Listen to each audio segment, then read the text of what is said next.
Terima kasih kerana memilih channel ini untuk mendapatkan berita terbaru setiap hari.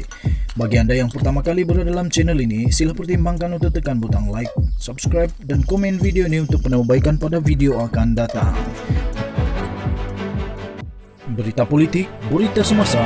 Salam sejahtera Malaysia, selamat pagi. Berita terkini daripada sabudin.com.net.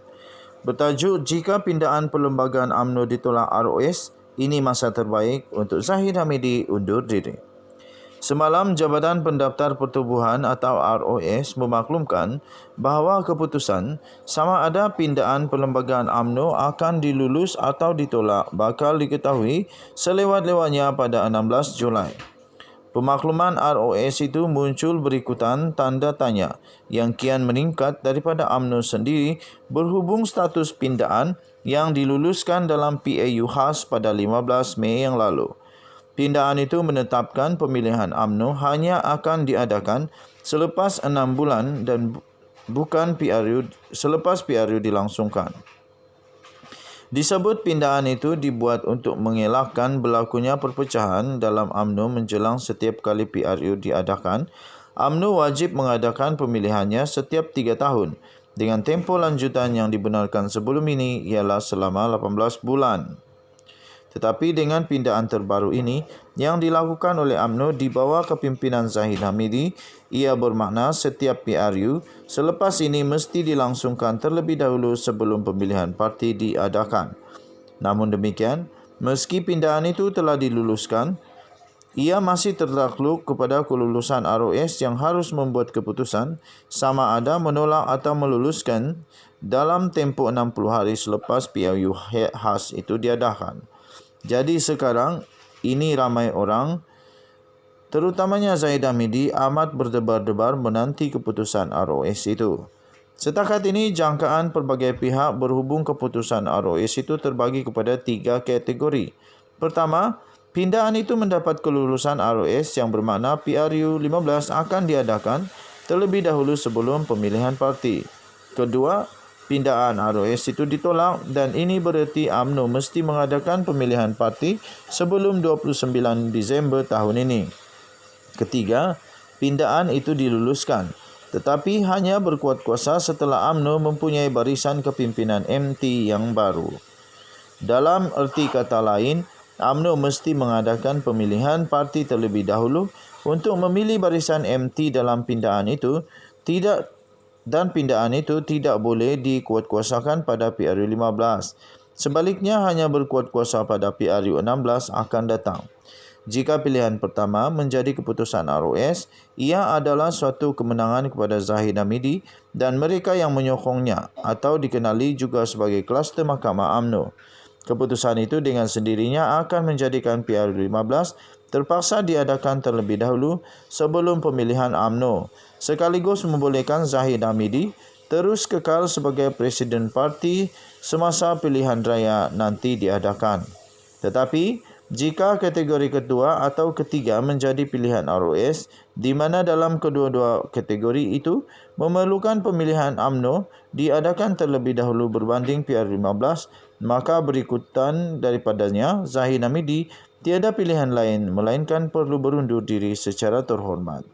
Dengan pemilihan parti harus didahulukan sebelum PRU 15, inilah masa yang terbaik untuk UMNO memilih barisan kepimpinan barunya sebelum berhadapan dengan pengundian daripada rakyat dalam PRU 15. Oleh kerana Ismail Sabri Yaakob telah memegang jawatan Perdana Menteri serta dimuktamadkan sebagai poster BN bagi PRU 15, atas apa pertimbangan sekalipun, beliau semestinya wajib dijadikan sebagai Presiden UMNO untuk berdepan PRU 15 itu.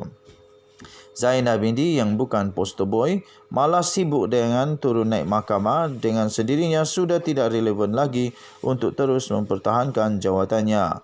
Kalau Zahid Hamidi benar-benar ikhlas mahu melihat BN menang dan UMNO tidak berpecah menjelang PRU 15, tiada laluan penting bermaruah mesti dilakukannya melainkan memberi laluan kepada Ismail Sabri. Jika bertanding juga yang sudah tentu berpotensi menyebabkan perpecahan dalam UMNO akan berlarutan sehingga PRU15 malah mungkin menyumbang kepada kekalahan BN. Ini bermakna Zahid Hamidi yang tidak mahu berundur itulah yang menjadi penyebab utamanya. Ditulis oleh Sabuddin Hussein 8 Julai 2022. Denyut nadi suara rakyat bergema di channel ini. Jangan lupa tekan butang subscribe, like dan share. Kita jumpa lagi. Bye-bye. Salam sejahtera Malaysia. Denyut nadi suara rakyat bergema di channel ini. Yes, hari ini aku cuti. Haha, boleh pergi memancing. Kejap lagi nak sampai tempat memancing. Ada orang tanya aku, kau naik van kah? Ini bukan van, cik. Aduh, kesian, kereta aku kena downgrade. Ini bukan van. Ini helikopter. Helikopter. Adakah van macam ni? Tak apalah. Terima kasih kerana mendoakan supaya saya pun dapat kereta van. Saya memang mau van. Okey. Tak apa. Terima kasih. Tuan-tuan dan perempuan yang dihormati sekalian. Najib Razak sah kalah di mahkamah. 2 mahkamah dia sudah sah kalah. Mahkamah Tinggi Kuala Lumpur dia sah kalah, tergolek-golek. Tak ada harapan untuk dia menang.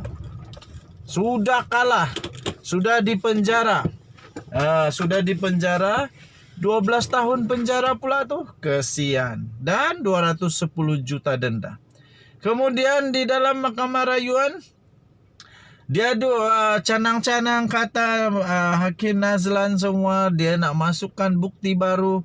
Alih-alih semua hakim mahkamah rayuan tak terima. Alih-alih hakim-hakim mahkamah rayuan tak terima rayuan siapa nama itu? Si Najib. Alih-alih mahkamah rayuan tak terima rayuan Najib Razak. Malah mahkamah rayuan kata Najib Razak memalukan negara. Aduh, kesian sungguh. Sekarang ini berusaha untuk nak membatalkan keputusan ataupun perbicaraan daripada Hakim Nazlan. Tapi ingat, walaupun Hakim Nazlan sah, mungkin dia, kalau betul Najib dan pasukannya kata dia mungkin berada dalam keadaan bias, pertimbangan berat sebelah. Tapi Najib kena kalahkan 3 orang hakim di mahkamah rayuan. Dan dia sudah kalah teruk. Satu pun tidak ada yang cakap dia betul. Ketiga-tiga hakim ini kata dia kalah teruk, memalukan negara. Macam mana lah nak kata Najib tak salah? Sebab semua transaksi wang dia itu tak ada satu pun yang menunjukkan bahawa itu untuk kepentingan negara. Minum dulu Nescafe, kita tapau daripada tepi jalan. Kesian orang-orang yang jual sekarang. Kenapa? Harga dah naik. Tapi dorang tidak boleh kasih naik ini. Kalau dorang kasih naik harga barang tu, siapa lah mau beli barang dorang lagi? Kesian bah. Okey. Jadi Najib Razak perlulah bersiap siaga, berkemas-kemas. Perlulah dari sekarang mulai sudah merancang bagaimana untuk hidup baru sebagai banduan kalau dia kalah di Mahkamah Persekutuan. Dan setakat ini, kalau dulu di Mahkamah Rayuan dia memberikan beratus muka surat, 300 ke apa? Tak tahulah berapa ratus, tapi beratus-ratus muka surat lah rayuan. Di Mahkamah Persekutuan tak sampai 100 atau tak sampai beratus-ratus. Lepas itu apa lagi? Syafi Abdullah dia punya hakim, dia punya peguam pun dah surrender, angkat tangan, tak tahu nak buat apa lagi dah. Dia surrender, angkat tangan, tak tahu nak buat apa lagi dah. Dia memang tak ada boleh bantu Najib lagi dah. Dia mengaku dia tak tahu, dia tak sehebat mana pun untuk nak tolong Najib, sehingga dia terpaksa membuat rayuan kepada Queen Council dan juga kepada badan perundangan di Malaysia supaya diorang dapat dibantu oleh QC daripada QC lah daripada UK. Jadi tuan-tuan dan puan-puan, Najib sudah kalah. Najib sudah kalah di mahkamah. 2 mahkamah dia sudah kalah.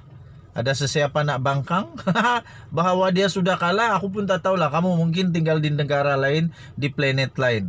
Tapi di negara Malaysia, Najib sudah kalah di 2 mahkamah. Mahkamah tinggi dan mahkamah rayuan.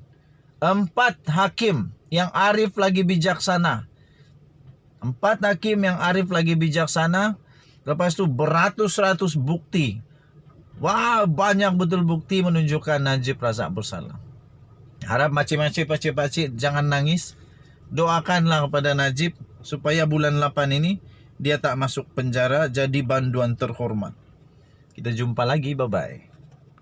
Salam sejahtera Malaysia. Denyut nadi suara rakyat bergema di channel ini. Yes, hari ini aku cuti. Haha, boleh pergi memancing. Kejap lagi nak sampai tempat memancing. Ada orang tanya aku, kau naik van kah? Ini bukan van, cik. Aduh, kesian, kereta aku kena downgrade. Ini bukan van. Ini helikopter. Helikopter. Adakah van macam ni? Tak apalah. Terima kasih kerana mendoakan supaya saya pun dapat kereta van. Saya memang mau van. Okey. Tak apa. Terima kasih. Tuan-tuan dan perempuan yang dihormati sekalian, Najib Razak sah kalah di mahkamah. 2 mahkamah dia sudah sah kalah. Mahkamah Tinggi Kuala Lumpur, dia sah kalah tergolek-golek. Tak ada harapan untuk dia menang. Sudah kalah. Sudah dipenjara. Sudah dipenjara 12 tahun penjara pula tu. Kesian. Dan 210 juta denda. Kemudian di dalam mahkamah rayuan, dia canang-canang kata Hakim Nazlan semua, dia nak masukkan bukti baru. Alih-alih semua hakim mahkamah rayuan tak terima. Alih-alih hakim-hakim mahkamah rayuan tak terima rayuan siapa nama itu, si Najib. Alih-alih mahkamah rayuan tak terima rayuan Najib Razak, malah mahkamah rayuan kata Najib Razak memalukan negara. Aduh, kesian sungguh. Sekarang ini berusaha untuk nak membatalkan keputusan ataupun perbicaraan daripada Hakim Nazlan. Tapi ingat, walaupun Hakim Nazlan sah, mungkin dia, kalau betul Najib dan pasukannya kata dia mungkin berada dalam keadaan bias, pertimbangan berat sebelah. Tapi Najib kena kalahkan 3 orang hakim di mahkamah rayuan. Dan dia sudah kalah teruk. Satu pun tidak ada yang cakap dia betul. Ketiga-tiga hakim ini kata dia kalah teruk, memalukan negara. Macam mana lah nak kata Najib tak salah?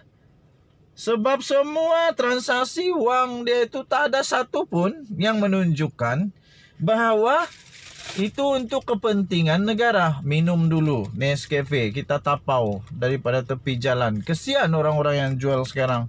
Kenapa? Harga dah naik. Tapi dorang tidak boleh kasih naik ini.